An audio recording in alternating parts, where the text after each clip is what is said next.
우리 옆에 본 성도 옆에 친구들 옆에 보면서 이렇게 해서 당신은 보석입니다. 이렇게 인사하겠습니다.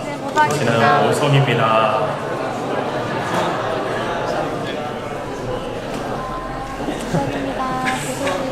예, 와우, 우리 친구들 이렇게 오랜만에 보니까 좋네요. 그럼 가을입니다. 천고마비의 계절이죠. 하늘은 높고 몸은 마비되는 계절입니다. 날씨가 추워지고 몸이 좀 쌀쌀하니까 여러분 몸이 어떠세요? 요새 좀 춥죠? 제가 보니까 어깨도 좀 움츠러들었고 마음도 좀 움츠러들지 않았는가. 오히려 더 호주에 살아가는 삶이 따뜻할 것 같은데 더 춥진 않는가. 실제로 이 말을 키우는 사람들에게 물어봤습니다. 말이 가장 살찌는 계절은 언제입니까? 천고마비 글대로 가을에 가장 살찌는 계절이다 라고 생각하지만 실제로 말이 살찌는 계절은 봄입니다. 우리가 알고 있던 상식이 아니죠. 그럼 블랙박스, 비행기가 추락했을 때에 가장 중요한 것이 블랙박스입니다. 그럼 블랙박스의 색깔은 무슨 색깔일까요? 블랙이 아닙니다. 여러분, 블랙이면 찾을 수 없습니다. 깊은 바다에서 찾겠습니까? 블랙 색깔이면 눈에 띄겠습니까? 실제로는 오렌지 색깔입니다. 가장 눈에 잘 띄는 색깔이죠. 예. 그렇기 때문에 우리가 가지고 있는 상식이 어떨 때는 틀릴 때가 있습니다. 여러분, 호주에 오면 어떤 상식을 가지고 왔나요? 이 땅에 오면 잘 정착하리라? 가면 언어가 잘 늘 것이라? 여러분, 한국에 돌아가면 한국 사람들이 이런 상식을 갖죠. 호주 갔다 오면 다 영어 잘하는 줄 알고 그런 상식을 가지고 우리를 대할 때가 있으면 참 난감할 때가 있습니다. 여러분, 고난에 대해서 어떻게 생각하세요? 여러분, 고난을 당하면 참 어렵다. 고난은 저주다. 고난은 인생에 참 바라지 않는, 반기지 않는 밤손님이다. 이런 생각을 우리가 좀 하게 될 겁니다. 그런데 그 고난도 어떨 때는 힘들게 하지만 그 고난이 하나님이 나를 향한 뭔가 계획이 있거든은 뜻이 있는 거죠. 고난은 다 뜻이 있습니다. 고난 속에 뭔가 하나님의 계획이 있어요. 이 룻기는요, 이 성경의 이 사사기 시대의 사람들인데 이 왕이 없던 사람 시대에 살던 한 여인의 이야기입니다.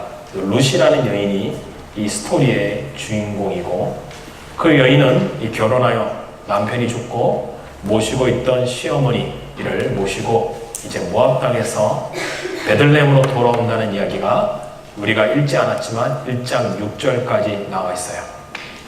참 죽음이 있죠? 죽음, 어두운, 기근. 여러분, 가장 싫어하는 게 뭘까요? 사람들은 죽음이에요. 가장 싫어하는 게 뭘까요? 굶주림이에요. 1장에 이 굶주림과 기근이 이 성경에 등장합니다. 굶주림과 기근에 살아가는 이 사람들, 이것이 단순히 고생으로 끝나는 게 아니죠. 이런 고난을 당할 때 우리는 어떻게 됩니까? 어떤 사람은 독해지고 어떤 사람은 세지지만 어떤 사람들은 이 고난의 시기를 잘 통과합니다. 고난의 시기를 통과하기 위하여 어떻게 해야 됩니까? 첫째로 이 마음을 따뜻하게 해야 합니다. 우리 8절부터 10절을 다시 한번 읽어보겠습니다. 8절에 10절 한번 읽어보겠습니다.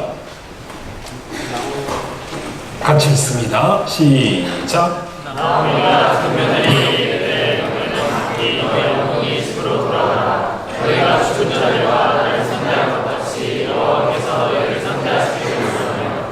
여호와께서 너희에게 허락하사 각기 남편의 집에서 위로를 받게 하시기를 원하노라 하고 그들에게 일러주시매 그들이 소리를 높여 울며 나오미에게 이르되 아니니이다. 너희는 어머니와 함께 어머니의 백성에게로 돌아가겠나이다 하지라.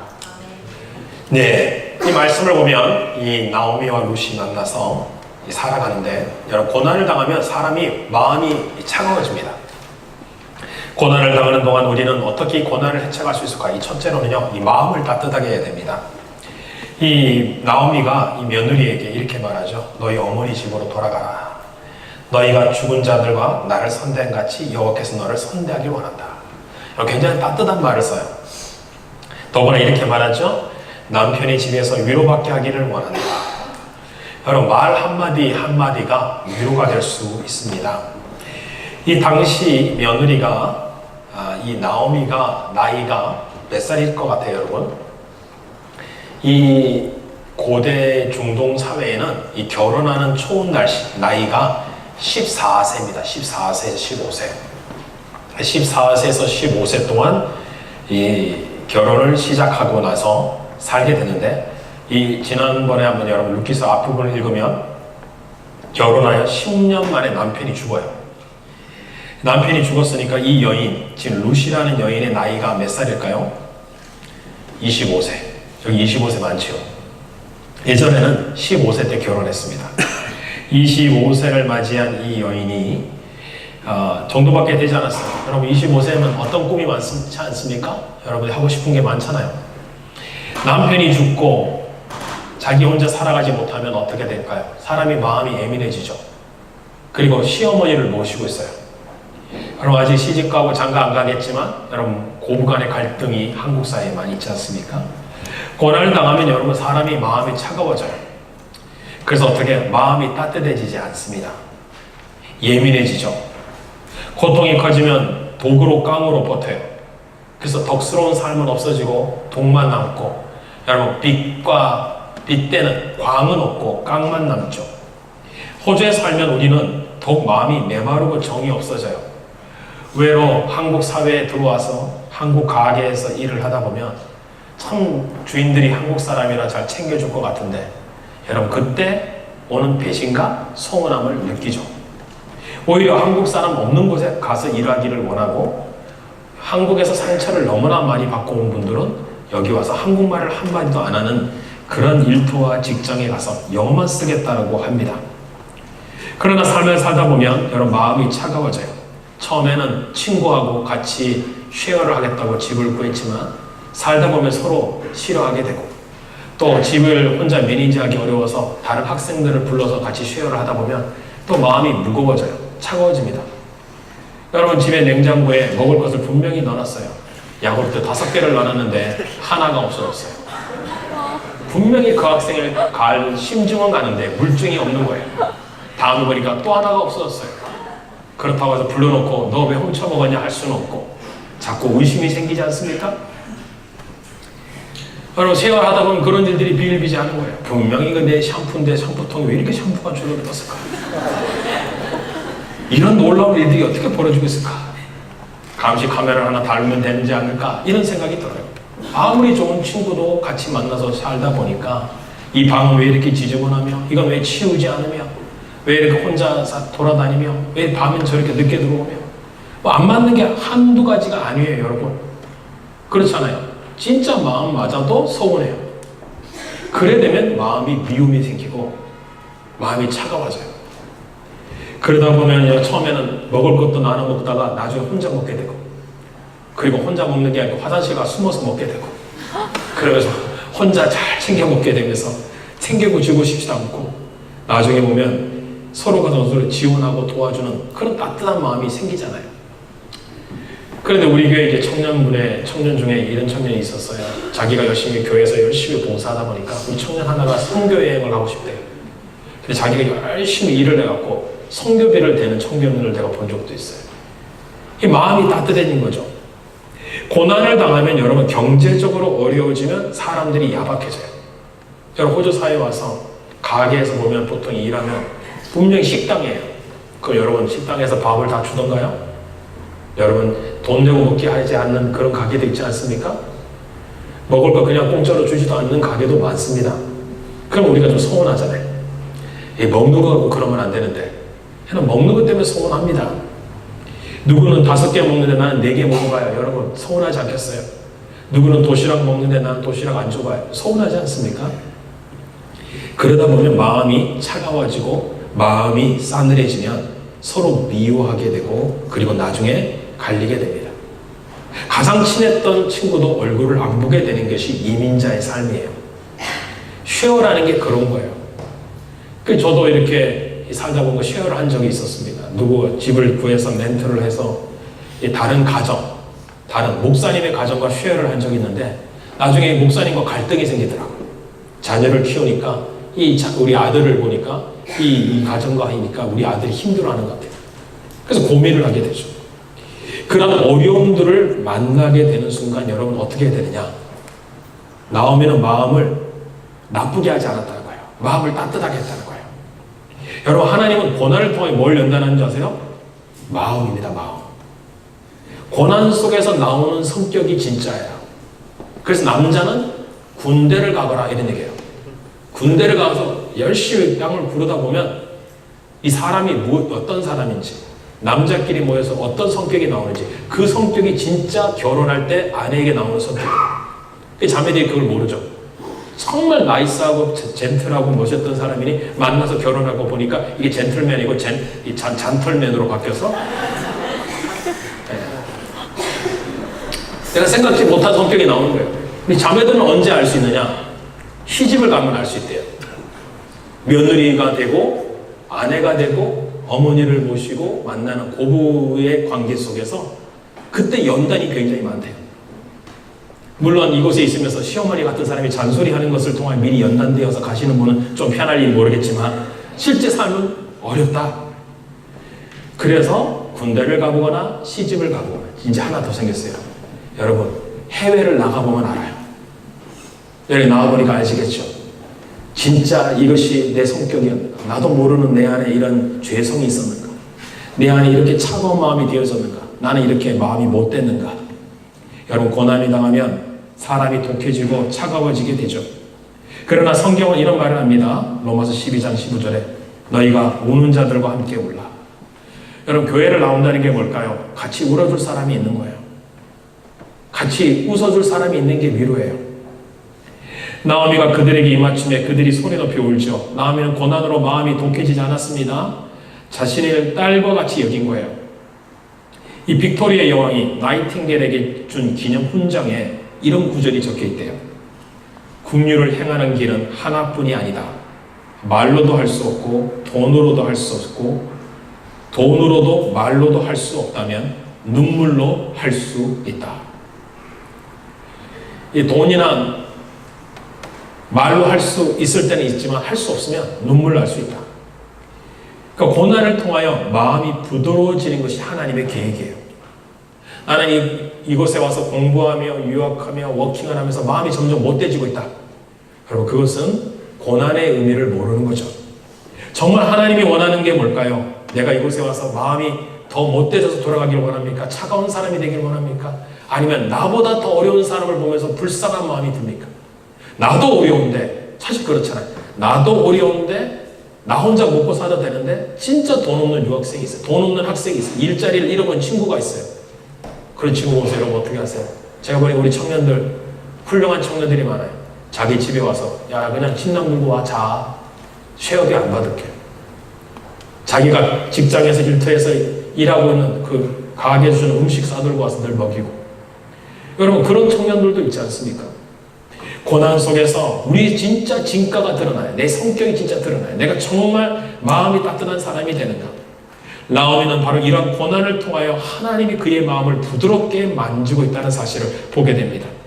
고난을 통하여 하나님은 우리의 마음을 부드럽게 만드세요. 그래서 고난은 여러분 독해지는 시간이 아니라 하나님이 나를 부드럽게 만들어요. 부드럽게 말랑하게 만드셔서 녹이셔서 하나님이 원하는 대로 쓰시고자 하는 하나님의 계획이 있습니다. 자, 고난은 두 번째 어떤 의미를 우리에게 줄 수 있습니까? 이 고난을 통하여 그 사람의 뭘 바꾸길 원하세요? 이 언어를 바꾸길 원하세요. 축복의 언어를 쓰기를 원합니다. 축복의 언어. 자, 8절에 보니까 이 선대라는 구절이 나옵니다. 선대. 이 선대라는 단어는 오늘 설교 제목처럼 헤세드, 히브리어입니다. 이 뜻은 뭐냐면 grace예요. 영어의 grace. 영어의 grace입니다. 하나님이 헤세드, 자비를 베푸시는 거예요. 그러니까 이런 헤세드의 그 뜻이 뭐냐? 불쌍히 여겨 도와준다는 의미가 있어요. 근데 이게 불쌍히 도와준다는 의미가 있는데 약한 자가 어려운 자를 도와주는 것이 당연하죠. 자, 그런데 항상 강자라고 약자를 돕지 않습니다. 그렇잖아요? 항상 돈 많다고 해서 다른 사람이 베푸는 거 아닙니다. 항상 힘이 있다고 해서 도와주는 것 아니에요. 이 단어의 뜻이 뭐냐면 그럴 필요가 없음에도 불구하고 자발적으로 도와주겠다고 약속하는 것. 여러분, 내가 픽업 나갈 필요 없어요. 내가 비용 나갈 필요 없어요. 내가 그 사람 우리 집에 데려와 쉐어할 필요 없어요. 내가 그 친구 안 도와줘도 돼요. 내가 지원 안 해도 괜찮아요. 그럼에도 불구하고 최선을 다하여 자발적으로 충성을 다하는 거예요. 여러분, 직장과 일터에서 어떻게 해야 돼요?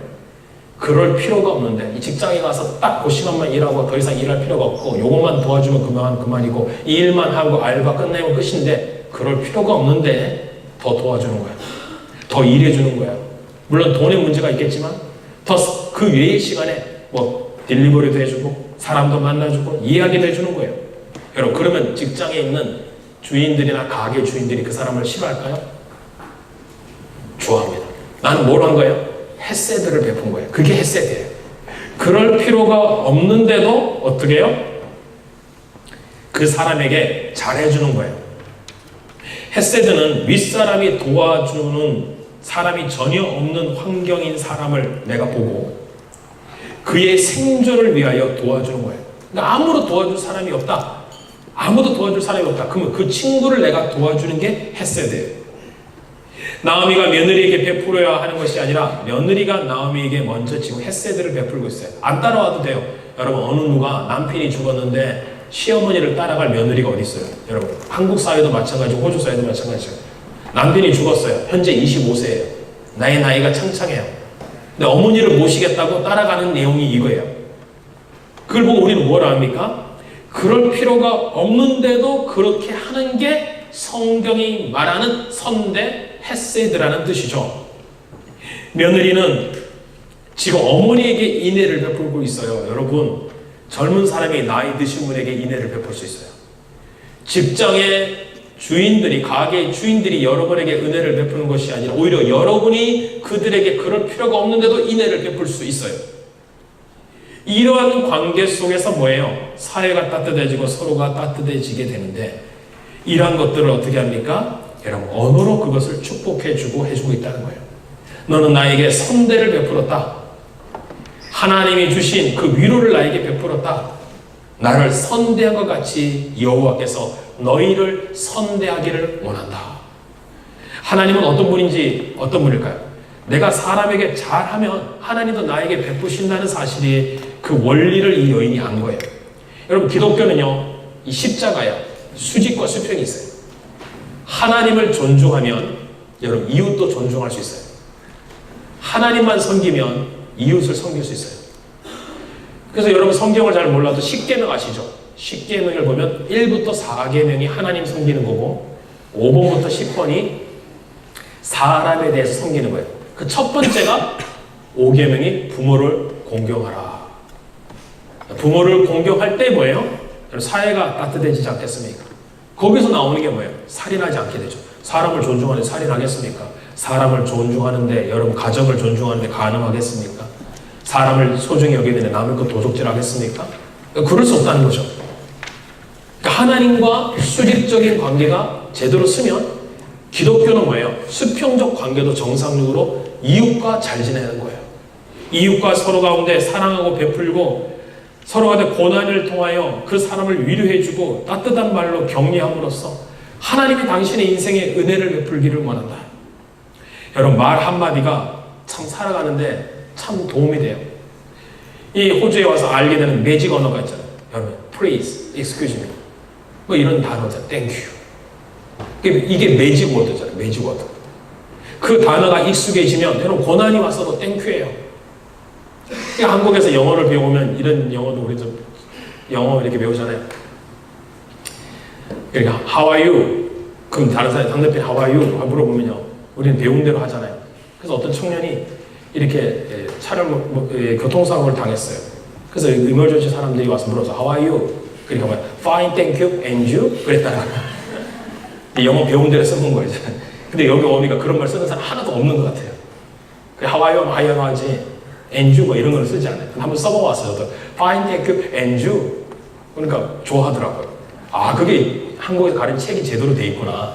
다 생략해서 쓰는 것뿐이지, 다 안 쓰는 것뿐이지, 그 제대로 가르치는 거예요. 왜냐면 그게 고급 영어이기 때문에 여러분 그거 중요해요. 고급 용어예요. 여러분, 어떤 사람은 고급진 인생이 있어요. 어떤 사람은 너무나 천박한 인생이 있죠. 여러분, 뭐로 합니까? 복장이 아니에요. 언어에서 금방 드러납니다. 그래서 실제로 이렇게 호주권이나 영어권 사람들은 사람의 인토네이션을 딱 듣고 벌써 사람 판단해요. 제가 영국에서 잠시 공부한 적이 있는데 영국 사람은 더 그래요. 딱 어떤 사람 딱 듣더니 뭐라 그래요? 당신 사립학교 나왔지요? 딱 그래요. 프라이빗 스쿨 나오고 퍼블릭 스쿨의 언어가 달라요. 액센트가 약간씩 차이가 있어요. 뉘앙스가 다릅니다. 대고 나는 거예요. 사립학교 출신이군요. 어떤 사람이 영어를 한참 했어요. 학교에서 가르치는 선생님이었어요. 학원에 가르치는 선생님인데 영어권 딱 교회 성도 멤버가 이제 영국 분이 딱 그 얘기를 딱 듣더니 저 사람 액센트가 남아프리카 공화국에서 자란 거예요. 우리는 모르잖아요. 영어 선생님인데 남아공 출신이에요. 근데 영어 선생님을 하는 거죠. 그들도 알게 모르게 영어권들도 알게 모르게 뭐예요? 차별합니다. 그 언어의 수준과 단어의 수준과 여러 용어의 수준과 발음과 뉘앙스에 호주도 마찬가지죠. 호주에서 사는 영어, 미국에 사는 영어, 영국 영어가 다 다르죠. 언어를 어떻게 쓰느냐가 이 시대 가운데 우리의 마음의 표현일 수 있습니다. 이런 고난을 당하면 말이 거칠어져요. 세져요. 그리고 욕이 나오고요. 단어가 비판이 되고 판단이 되고 저주하는 용어가 되어지죠. 이게 우리의 본성이다. 근데 하나님은 이 마음을 다듬기를 원하시죠. 고난을 통하여 진정한 헤세드를 베풀기 원하세요. 그래서 좀 힘들어도 이 사람 뭐 잘했다. 좀 이렇게 마음이 불편해도 당신을 축복합니다. 그럼 직장에 있는 사람이 좀 못되게 해도 여러분 어떻게 해요? 욕하지 말고 속으로라도 마음을 꼭 참고 축복합니다. 축복합니다. 잘 될 겁니다. 고맙습니다. 그래야 된다는 거예요. 옆에 친구가 너 왜 그래? 왜 사람을 무시하는 거야? 내가 누구라고 이렇게 생각합니까? 그렇게 생각하지 마시고 그런 언어를 쓰는 거죠. 이 존 트레틀러라는 사람이 축복의 언어라는 책을 썼는데 인생에 5가지 축복을 받고 살아간 사람은 인생이 나중에 다르더라. 그 첫 번째가 뭐냐면 이 가정에서 옆에 친구들과 교제 가운데 애정어린 접촉을 해야 된대요. 그 접촉을 하는 게 뭐냐면 서로 축복하고 쓰다마주고 뭐 부부 같은 경우는 서로 안아주고 이런 애정어린 접촉을 해야지 그 사람이 위로가 되고 일어난대요. 이거 호주 사회에서 어떻습니까? 서로 뭐 악수도 하고 인사도 하고 그러잖아요. 이 둘째는 뭐냐면 부정적인 언어를 버리고 마음에 있는 말을 해야 돼요. 호주에 와서 어려운 점이 그거죠. 영어를 배우니까 마음에 있는 언어가 아니에요. 우리는 뭐예요? 머더통이 뭡니까? 한국어잖아요. 그러니까 마음의 언어가 아니니까 입으로 하는 언어니까 감동이 없어요. 그리고 그 사람이 말을 해도 내 마음에 참 감사한 것은 여러분 영어권에 와서 참 감사한 건 욕이 들리지만 상처를 안 받아요. 아무리 욕을 해도 그 감정이 전혀 요동이 없어요. 여러분 동감하시나요? 그리고 이 사람 욕을 하니 같이 욕을 해봐요. 전혀 느낌이 안 와요. 감정이 화가 안 나는 거예요. 여러분 부정적인 언어를 버리고 마음에 있는 말을 배워야 돼요. 여러분 영어를 배우는 것도 중요하지만 여러분 마음의 언어를 읽어내야 돼요. 마음의 언어.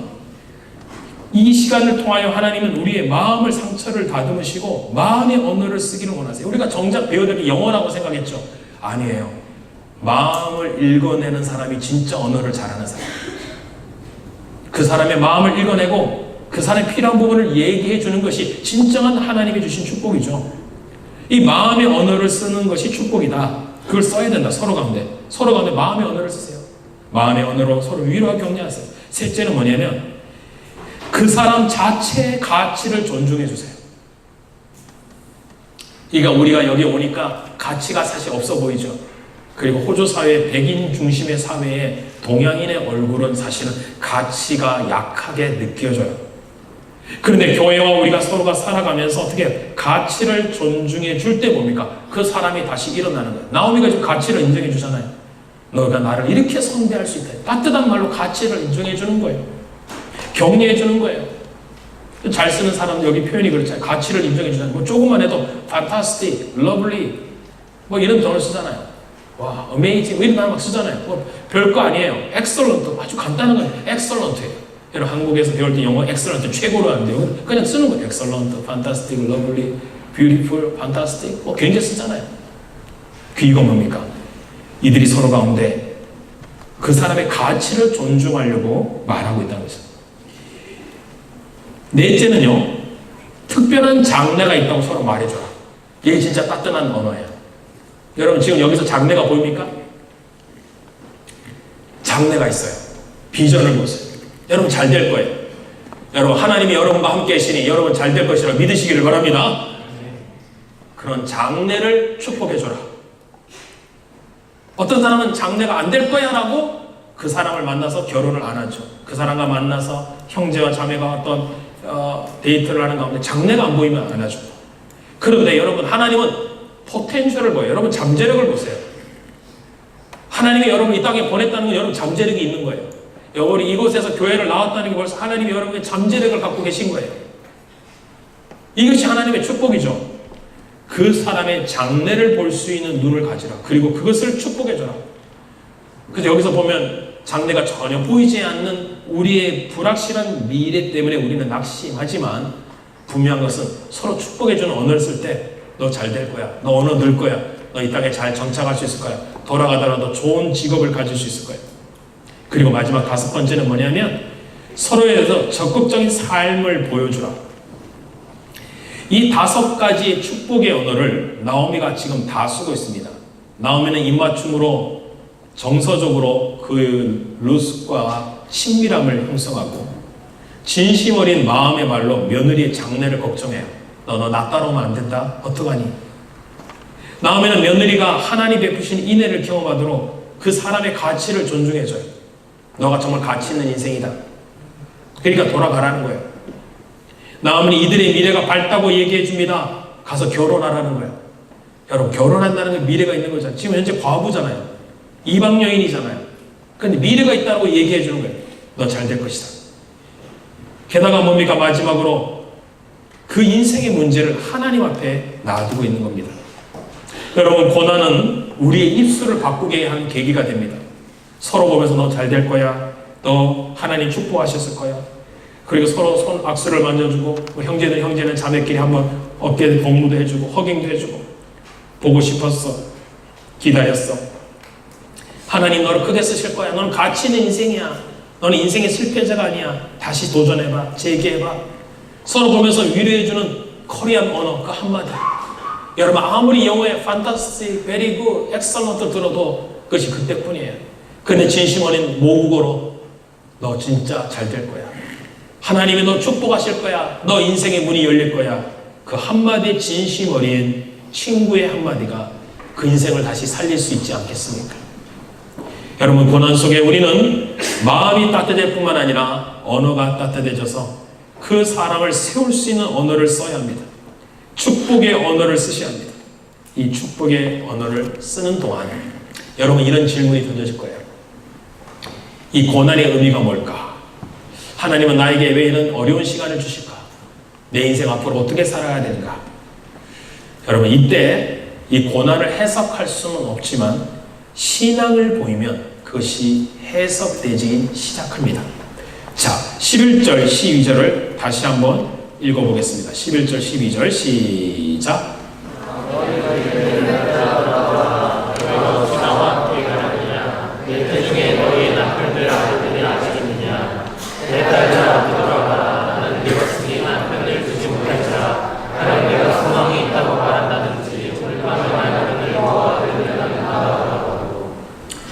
나오미는 며느리에게 지금 돌아가라고 하죠. 자신의 모습 보니까 전혀 도움이 안 되는 연약한 과부입니다, 여러분. 나오미는 고난에 자신의 모습에 거품이 빠져 있는 걸 정확히 봐요. 그러니까 고난을 당하면 거품이 빠져요. 이 버블이 완전히 제거됩니다. 그때 내 자신을 정확히 보죠. 자신의 힘으로 이 여인을 돌볼 수 없고 룻이 자기를 따라오면 인생길 막힌다는 것을 너무나 자명했던 것이죠. 고대 사회는 결혼이 성인이 되고 나서 15세에 결혼했다고 말씀드렸죠. 그리고 나서 어떻게 합니까? 이제 20세 정도의 자녀를 낳게 되겠죠. 뭐 더 빨리 자녀를 낳았다면 만약 나오미를 생각해 보세요. 적어도 나오미의 나이는 45세였어요. 고대 사회니까. 고대 사회는 평균 수명이 30밖에 안 됐으니까 45세는 올라보면 늙은이에요. 지금 현대 의학으로는 임신이 가능합니다. 45세도. 근데 고대 사회에서는 평균 연령 이상이고 불임이 있는 사회였고 임신할 수 없는 절망적인 나이였어요. 나오미는 전혀 소망이 없는 여인입니다. 자기를 뭐라 그래요? 내가 소망이 없는 사람이다. 여러분, 이거 말만큼 참 심각한 단어는 없어요. 소망이 없는 인생. 여러분, 소망이 있으니까 이 자리에 있는 거예요. 여러분, 소망이 없다면 이 자리에 와서 예배 드리겠습니까? 흉년이라는 경제적인 공허함, 남편과 두 아들의 죽음, 정신적인 공허함, 불임과 폐경이라는 육신적인 공허함, 그리고 거기에 두려움과 소망이 없는 절망적인 공허함이 있으니까 여러분, 이런 사람에게 나타나는 전형적인 의학적인 현상이 뭔지 아시죠? 극단적인 우울증이에요. 게다가 대인 공포증이에요. 사람을 안 만납니다. 이제 홀로 있기를 원합니다. 그래서 뭐예요? 떠나가라. 나 혼자 있어 좋다. 현실 도피처럼 떠났던 고향에 이제 다시 돌아갑니다. 여러분, 여기 훅 왔다가 훅 떠나는 청년들 참 많아요. 마찬가지예요. 여러분, 거기서 훅 떠나서 이 자리에 왔어요. 그런데 그 내면의 깊은 곳에 들여다보세요. 공허함을 채우려고 왔다고 한다면 그 공허함이 채워지지 않으면 금방 떠나게 됩니다. 경제적인 공허함 쉽게 채워지던가요? 흉년을 맞이해서 왔는데 여기도 여전히 흉년이 아니었습니까? 남편과 두 아들의 죽음처럼 사람과의 관계의 어려움 때문에 왔는데 여기서 관계가 더 틀어지는 청년들은 없었습니까? 불임과 폐경, 육신적으로 뭔가 위로를 받고 또 마음의 따뜻함을 경험하고자 왔는데 사람과의 갈등과 더 마음은 피폐해지고 마음은 더 눌려서 공허함과 허무함이 밀려오고 있지는 않습니까? 아무런 희망이 없는 이 여인처럼 우울해지고 오히려 영어를 배우려고 적극적인 성격으로 살아가려고 했는데 마음은 다치고 입도 다치고 겨우 그래서 이제 짐을 싸서 돌아갈 수밖에 없는 그런 형길에 살아가고 있지 않습니까? 또 영어에 공포증이 느껴지죠. 저 사람이 뭐라고 물어볼까? 그러니까 없었던 이상한 현상들이 일어납니다. 굉장히 긴장하게 되고 대인 공포증이 느껴지게 되고 혹시 사람이 나에게 물어보면 어떨까? 내가 또 뭐라고 말해야 될까? 그런 많은 생각 속에 우리가 생각지 못했던 마음에 또 심령에 그리고 육신에 뭔가 불안감이 생기고 좌절감이 생기죠. 이럴 때 이 나오미가 어땠습니까? 너무나 심각하니까 이 13절에 이렇게 말해요. 너희가 어찌 그들이 자라기를 기다리겠으며 어찌 남편이 없다고 진행했다고 결심하겠느냐? 내 딸아 그렇지 아니하리라. 여호와의 손이 나를 치셨으므로 나는 너희로 말미암아 더욱 마음이 아프도다. 나오미는 지금까지 모든 과정을 돌아보면서 하나님께서 치셨다는 거예요. 자신의 삶은 우연이 아닙니다. 여러분, 다 이유가 있어요. 운명의 장난이 아니었어요. 자기가 하나님을 떠나온 결과입니다. 그 배후에 하나님이 개입하고 계셨다는 사실을 이 여인이 인정하는 순간부터 괴로운 거예요. 여러분, 왜 괴롭습니까? 여호와께서 치셨기 때문에 마음이 더 아픈 거예요. 하나님이 치셨어요. 하나님이 안 도와준 거예요. 하나님이 외면한 겁니다. 그러면 여러분, 하나님이 외면해서 하나님이 힘들게 하셔서 하나님이 안 도와줘서 한국을 떠나서 이곳에 와서 나는 교회를 안 다닐 거야. 교회 안 갈 거야. 모태신앙이지만 나는 예배 안 드릴 거야. 그렇게 결심한 청년이 있었으리라 생각됩니다. 하나님 교회 가도 무슨 소망이 있겠어. 하나님 안 도와주는데. 그래서 하나님을 떠나는 것이 당연하죠. 나오미도 마찬가지예요. 떠나고 싶었을 겁니다. 근데 참으로 이상하게 병 주고 약 주는 분이 하나님인데 점점 멀어지지 않고 하나님께로 가까이 가고 있는 나오미예요. 하나님을 피하기보다는 하나님께로 돌아가고자 지금 베들레헴으로 돌아가는 나오미의 모습입니다. 왜 이렇습니까? 나오미는 환난의 이유를 모르지만 이 모든 손길이 하나님 안에 있다는 것을 믿었기 때문입니다. 나오미는 자신의 고통과 저주를 불행으로 생각하지 않았어요. 왜냐하면 이 고난으로 말미암아 내가 하나님께로 더 가까이 간다. 이 고난으로 말미암아 내가 하나님을 알게 되었다. 여러분, 고난의 의미를 조금씩 해석할 수 있는 능력이 생긴 거예요. 언제? 고난을 당할 때. 그래서 이런 말이 있습니다. 고난은 재생시키는 은혜가 있다. Recycling grace. 고난은 재생시키다. 내가 버림받았습니까? 여러분 실패했습니까? 한국 사회에서 좌절했습니까? 이 땅에서 정착할 수 없어 이제 떠나야 됩니까? 수많은 시련과 고통과 눈물이 여러분에게 온다 할지라도 이 고난이 나로 하여금 재생시키는 게 있어요. 정말 하나님이 원하는 재상이 뭘까? 하나님이 나를 리사이클링, 나는 정말 이런 버려지는 인생이지만 하나님이 나를 쓰시고자 원하셔서 다시 은혜를 주셨다고 하는 게 뭐냐면 리사이클링 그레이스예요. 하나님이 정말 여러분 고생시키려고 호주에 보냈을까요? 하나님이 여러분을 외면했기 때문에 이곳에 보냈을까요? 하나님이 여러분이 없기 때문에 낙심해서 하나님 없다고 고민하며 여러분을 내버려 뒀을까요? 아니죠. 여러분이 이 자리에 와 있다는 것 사실 자체, 그리고 교회를 다시 나오게 된 이유, 그리고 교회에 와서 복음을 듣고 한국에서는 예수님을 안 믿었지만 이곳에 와서 예수님을 믿게 되었다는 그 이유만이 고난의 의미는 알지 못하지만 분명히 하나님의 마음을 알게 된 거예요. 에레미야 29장 11절에 이런 말씀이 있어요. 한번 들어보세요. 여호와의 말씀이니라. 너희를 향한 나의 생각을 내가 아나니 평안이요 재앙이 아니라 너희에게 미래와 희망을 주는 것이니라. 그렇습니다, 여러분. 하나님의 본심은 여러분 고생시키려고 이곳에 보낸 사람은 아무도 없어요. 하나님은 여러분을 괴롭히려고 끝까지 어려움을 주는 분도 아니에요. 하나님은 우리를 치유하기를 원하세요. 우연은 없습니다. 필연적 사건이에요. 문제의 배후에는 하나님이 계시면 문제의 정답은 그분이 갖고 계세요. 출제자가 그분이면 그분이 원하는 답을 적어야 합니다. 때때로 고난으로 하나님이 치셨다라고 우리는 절규합니다. 이 나오미가 외치잖아요. 하나님이 나를 치셨다. 여러분, 기도라는 게 뭘까요? 하나님께 정직하게 고백하는 거예요. 하나님 왜 안 도와줍니까? 하나님 왜 나를 치셨습니까? 감정을 숨기지 말고 토하다 보면 힘들다고 하나님께 말하세요. 하나님께 울부짖으세요. 그리고 소원한 감정을 하나님께 토로해 보세요. 바로 성도는 고난을 통하여 하나님께 멀어지는 것이 아니라 더 가까워진다는 것이 하나님의 헤세드예요. 나오미는 고난을 통하여 하나님을 체험했습니다. 여러분, 하나님 알기 원하십니까? 제임스 페크가 이런 얘기해요. 하나님을 아는 지식에서 이런 고백을 합니다.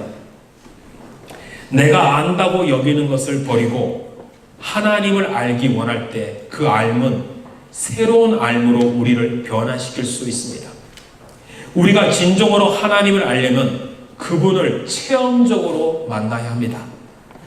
하나님을 아는 체험적 지식으로 충만해야 하나님을 바르게 믿고 바르게 섬기고 바르게 살 수 있습니다. 기독교는 체험의 종교라고 합니다. 기독교는 이론과 상상과 논리의 종교를 뛰어넘어 하나님을 만나는 인격적인 종교입니다. 여러분, 지금 예배를 드리죠. 이거 여러분 신에게 제사 드리는 거 아니에요. 하나님 아버지, 그분과 만나는 대면하는 시간이에요. 각자 여러분이 하나님을 아버지로 고백하고 그분과 대화함으로써 여러분의 인생의 문제를 아버지께 말하는 거예요. 그것이 하나님을 만나는 거예요.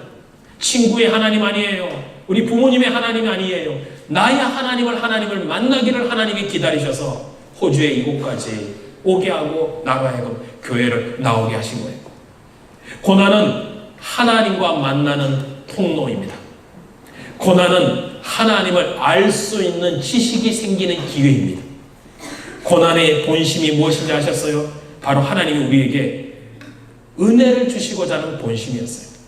그래서 이 성경에 가장 우울증 환자처럼 느껴지는 성경 예언자가 있는데 그 사람의 이름이 에레미야예요. 에레미야 성경을 여러분 쭉 읽어보세요. 너무나 힘들어요. 혼나는 얘기, 늘 우는 이야기예요. 그런데 그가 낙심되고 좌절했을 때 조금 전에 읽었던 에레미야 29장 11절에 하나님의 생각을 알았어요. 평안이다.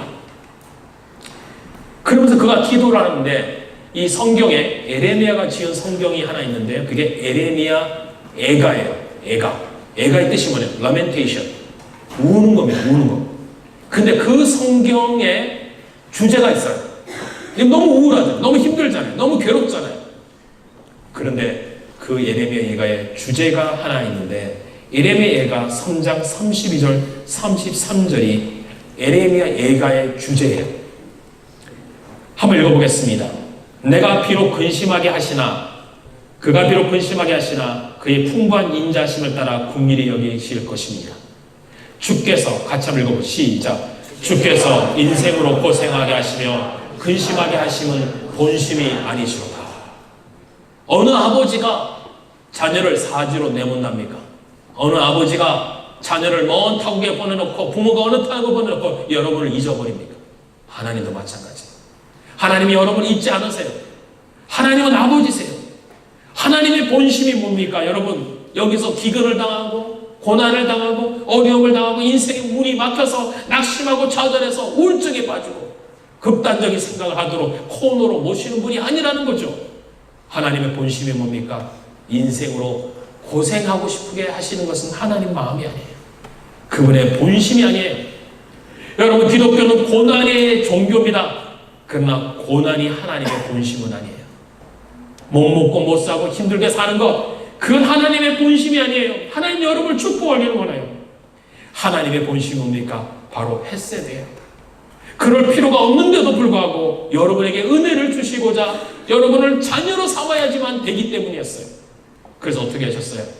그분이 그 아들 독생자를 내려보내 십자가에 죽게 하심으로 내가 너의 아버지가 되겠다.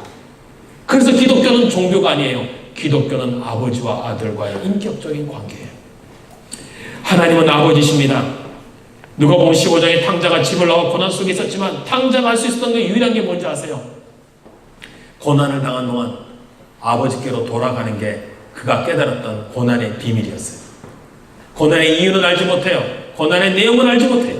하지만 아버지께로 돌아가면 하나님의 나를 아버지가 맞이해 주시리라. 돌아간 그가 기다렸던 아버지가 잔치를 배설하고 그에게 금가락지를 끼워주고 내가 잃었던 아들을 얻었다. 사랑하는 청년 여러분, 혹시 이전에 한국에서 신앙생활하다가 신앙을 약하고 잃어버렸던 영혼이 이 자리에 와 있다면 여러분 고난을 통하여 하나님께로 돌아가기를 바랍니다. 혹시 예수님을 전혀 몰랐던 청년들이 이 자리에 와 있다면 여러분 예수님을 만나기를 바랍니다. 그분을 만나세요. 그분 여러분의 아버지세요. 그분을 만나는 순간 여러분 고난이 해석되어지고 고난 가운데 함께 하시는 주님을 인해 내 마음이 녹아질 때 여러분 그 고난을 통과한 사람은 뭐가 달라요? 간증이 있어요. 하나님의 은혜로 간증이 있어요. 그러나 여러분 고난이 하나님이 다루시지 않은 고난이 되면 그 끝에는 뭐가 있어요? 악과 깡과 독만 남아요. 그래서 이민자들이 그렇게 차가운지도 모르겠어요. 그리고 이 유학하러 공부한 사람이 그렇게 모질어지는지도 모르겠어요. 여러분 은혜를 받은 사람은 고난 속에 부드러워집니다. 은혜를 받은 사람은 고난 속에 베풀게 됩니다. 은혜 받은 사람은 고난 속에 언어가 따뜻한 언어로 바뀌어지게 됩니다. 이민자로 살아가고 공부하는 여러분 이곳이 참 어려워요. 힘들어요. 하나님의 본심 뭔지 아시겠죠? 너 고난 속에 슬프냐? 힘드냐? 울어. 기도해. 나에게 붙들어. 나 너 고생시키려고 호주 보낸 거 아니라는 거예요. 너 어렵게 하려고 돈을 안 주는 게 아니라는 거예요. 여러분 어렵게 하려고 직장의 문을 안 여시는 게 아니라는 거예요. 하나님이 기다린 게 뭐예요? 나를 좀 만날래. 내 소리를 좀 들어줄래? 그리고 나에게 돌아올 수 있겠니? 사랑하는 청년 여러분, 하나님은 우리를 기다리십니다. 고난이라는 이 청년의 시기, 참 다 포기하는 그런 다포 시대에 이런 시대의 우울한 자화상 속에 오늘 시드니에 있었던 청년들, 그리고 브리즈번에 있었던 청년들, 호주의 많은 청년들이 이 두 도시에 모여있는데 특히 브리즈번에 있는 여러분들이요, 이곳에 불러주신 하나님의 계획과 그 뜻을 기억하시며 하나님께로 고난 중에 돌아가십시다. 그리고 그분을 의지하십시다. 그리고 그분께 우리 인생을 맡깁시다. 하나님의 본심은 고난이 아니고 여러분에게 선대, 여러분에게 은혜를 베풀고자 우리를 불렀다는 사실을 기억하며 저는 여러분 가운데 하나님이 주시는 그 은혜가 오면 다시 재생되는 리사이클 그레이스로 다시금 일어나는, 여러분이 믿음이 회복되어지고 비전이 회복되어지고 소망이 다시금 일어나는 그런 은혜의 삶을 사는 모든 청년 여러분 되기를 예수님의 이름으로 축복합니다. 아멘. 우리 같이 찬양 드리겠습니다. 주여 우린 연약합니다.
고난은 하나님의 본심이 아니에요. 실패와 좌절은 주님의 뜻이 아닙니다.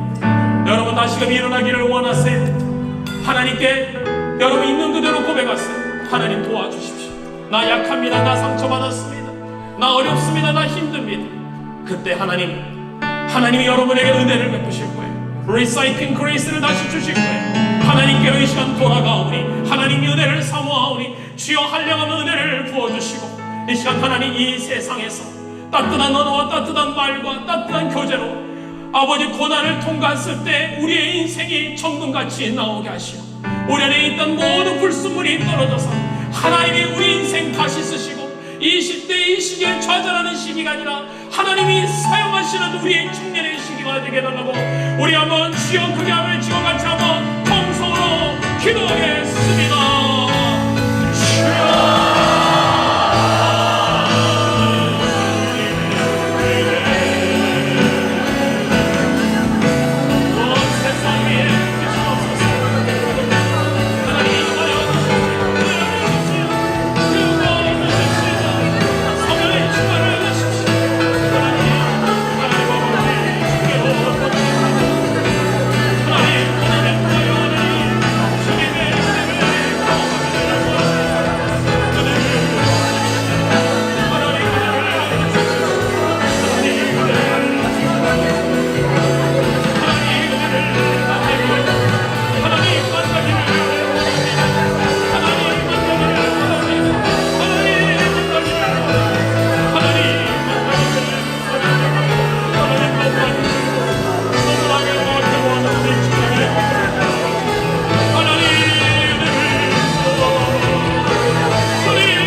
기도하기 원하는 것이 한 제목이 있습니다.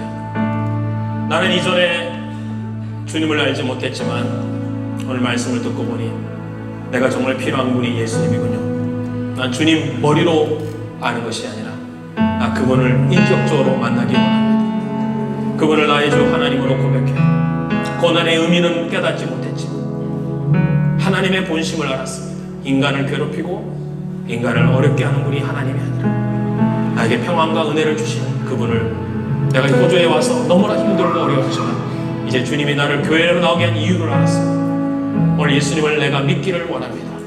오늘 그러한 영혼의 또 오른손을 높이 드시기를 바랍니다. 제가 여러분을 위해 기도하겠습니다.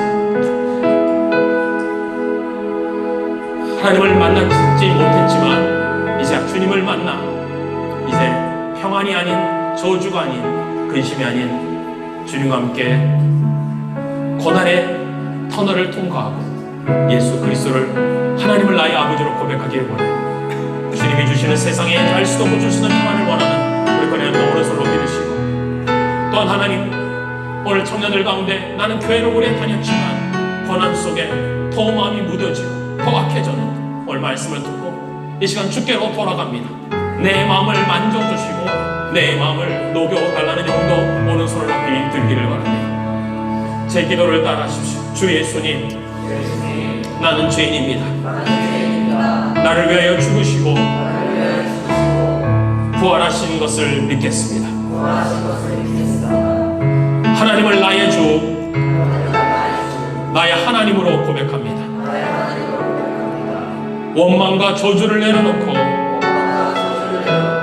주님의 마음을 알았사오니 나를 하나님의 자녀로 받아 주시옵소서. 감사합니다. 예수님의 이름으로 기도합니다. 제가 여러분을 위해 기도합니다. 하나님 아버지, 오늘 고난을 속에 이 호주 땅에 불러주신 하나님의 계획을 감사드립니다. 고난 속에서 우리의 언어와 우리의 마음이 너무나 차가워졌고 힘들어졌고 지쳤습니다. 인격적으로 하나님을 만났다고 생각했지만 하나님도 잃어버렸고, 하나님을 찾고자 원했지만 교회도 나와왔지만 믿을 수가 없었습니다. 그러나 오늘 말씀을 통하여 하나님, 제 마음의 문을 열어드리오니 그렇게 결단한 우리 형제자매들 마음 가운데 하나님이 아버지로 다스려 주시옵소서. 하나님의 본심은 고난이나 저주나 눈물이나 슬픔이나 괴로움이 아니라 아버지는 우리가 잘 되기를 원하세요. 정말 평안인 것을 알겠사오니 그 아버지를 나의 구주, 나의 하나님으로 고백하는 우리 청년들의 인생의 문을 열어 주시옵시고, 이 땅에서 하나님 어려운 시기, 유학의 시기, 워킹홀의 시기, 아버지 모든 것에 어려운 환경의 벽이 일단할지라도 이 고난 속에 하나님의 더 알아가는, 하나님을 다시 만나 리사이클 되는 인생, 나도 다시 사용될 수 있을까요? 나도 다시 일어날 수 있을까요? 나도 다시 꿈을 가질 수 있을까요? 다시금 나도 소망을 가지고 일어날 수 있을까요? 예스, 주님이 말씀하시면 그렇게 될 것을 믿는 청년들이 되게 하여 주시옵소서. 고난을 통하여 다시 한번 일어날 수 있도록 축복하여 주시옵소서. 그 소망을 붙들고 일어나게 하여 주시옵소서. 하나님이 오늘도 헤세드 은혜를 주시면 인생을 돌파해낼 줄 믿습니다. 오늘도 하나님이 은혜를 주시면 다시금 이겨낼 줄 믿습니다. 그 소망을 가지는 청년들이 되게 하여 주시옵소서. 그렇게 하실 주님을 찬양하며 예수님의 이름으로 기도하옵나이다. 아멘. 지금은 우리 주 예수 그리스도의 은혜와 하나님의 크신 사랑과 성령님의 역사하심이 하나님의 마음을 깨달아 고난의 시기에 마음을 따뜻하게 하고 언어를 따뜻하게 하고 하나님의 고난 속에 아버지 그분의 마음을 깨달아 그분의 뜻대로 살기를 원하는 모든 청년들의 앞길 위에 지금부터 영원히 함께 있을지어다. 아멘.